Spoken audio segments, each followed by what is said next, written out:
जादुई समोसा। मीना एक साधारण गृहिणी थी। उसका जीवन उसके पति मोहित और बेटी सुमी के इर्द गिर्द घूमता था। मोहित एक प्राइवेट कंपनी में काम करता था। सब कुछ अच्छा चल रहा था, लेकिन एक दिन मंदी के चलते मोहित की नौकरी चली गई। नौकरी जाने की वजह से मीना और मोहित को काफ़ी मुश्किलों का सामना करना पड़ा, और मंदी के चलते मोहित को दूसरी नौकरी भी नहीं मिल रही थी। अब ऐसे में उनका शहर में रहना बहुत मुश्किल होने लगा, और उसी के चलते उन्हें शहर छोड़ गांव वापस जाना पड़ा। गांव तो आ गए, पर यहाँ भी हमें कुछ तो करना पड़ेगा, वरना घर कैसे चलेगा। समझ में नहीं आ रहा क्या करे। हमारी जमीन भी गिरवी पड़ी है। रिश्तेदारों ने भी मदद करने से इनकार कर दिया है। अगले दिन सुमी का जन्मदिन था। उस दिन मीना सुमी को लेकर मंदिर गई। मंदिर से लौटने के बाद बेटा, आज तुम्हारा जन्मदिन है। ज्यादा तो कुछ नहीं कर सकती, पर तुम्हारे लिए कुछ खास बना दूं। माँ, आज तुम्हारे हाथ का बना समोसा खिला दो। मीना समोसा बनाने लग गई। तभी पड़ोस में रहने वाली कविता मीना के घर आई। मीना, क्या बना रही हो? खाने की खुशबू बहुत अच्छी है। समोसा बना रही हूँ, तुम भी लो, देखो कैसे बने हैं। कविता ने समोसे खाए और उसे वो बहुत पसंद आए। ये तो बहुत अच्छा है। मैंने आज से पहले इतना स्वादिष्ट समोसा कभी नहीं खाया। तुम इसे बनाकर क्यों नहीं बेचती?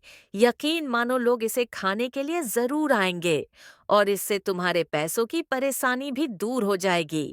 ये बोल के कविता वहाँ से चली गई। पर मीना को कविता की बात अच्छी लगी। मन ही मन वो इसके बारे में सोचने लगी।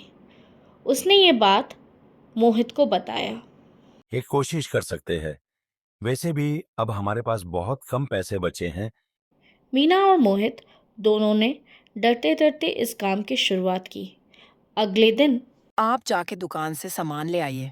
मोहित दुकान गया और समोसे बनाने के सारे सामान ले आया।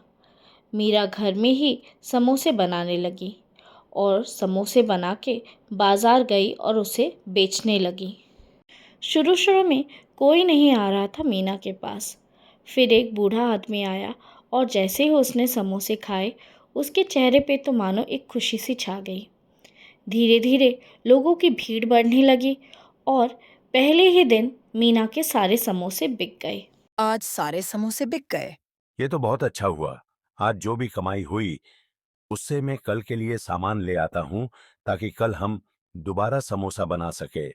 अगले दिन फिर मोहित सारा सामान ले आया, और सुबह सुबह जल्दी जल्दी उठ के मीना और मोहित दोनों समोसे बनाने लग गए।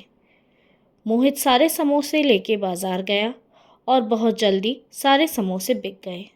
ऐसे ही कुछ दिन चलता रहा, और उनकी कमाई भी अब अच्छी हो रही थी। क्यों ना हम एक ठेला खरीद ले और वही समोसा बना के गरम गरम बेचने लगे। सही कहा आपने, इससे हमारी और अच्छी कमाई होगी और लोगों को भी गरम गरम समोसे खाने को मिलेंगे। अब वो दोनों ठेले पर समोसा बेचने लगे। ठेला लगाने के बाद समोसे बिकना और ज़्यादा बढ़ गए।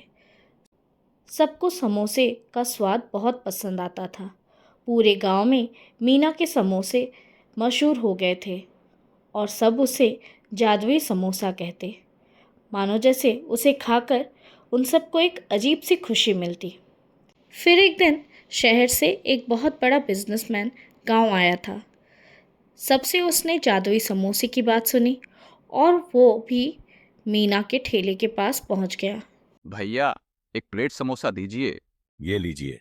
समोसे खा के श्यामलाल बोला। सच में समोसे बहुत स्वादिष्ट हैं। एकदम सही नाम है, जादुई समोसे।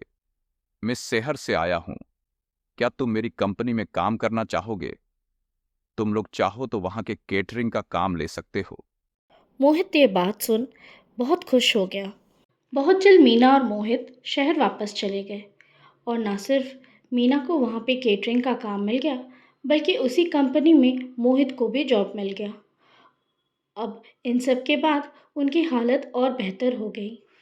मीना का काम भी बढ़ने लगा, और बहुत जल्द उसने भी एक दुकान खोल दी शहर में, नाम जादुई समोसे। और खुशी खुशी रहने लगे। मीना की कहानी उसके गांव में मशहूर हो गई और सबको ये समझ में आ गया कि हिम्मत और मेहनत से कोई भी इंसान अपने जीवन को संवार सकता है, चाहे परिस्थिति कितनी भी कठिन हो।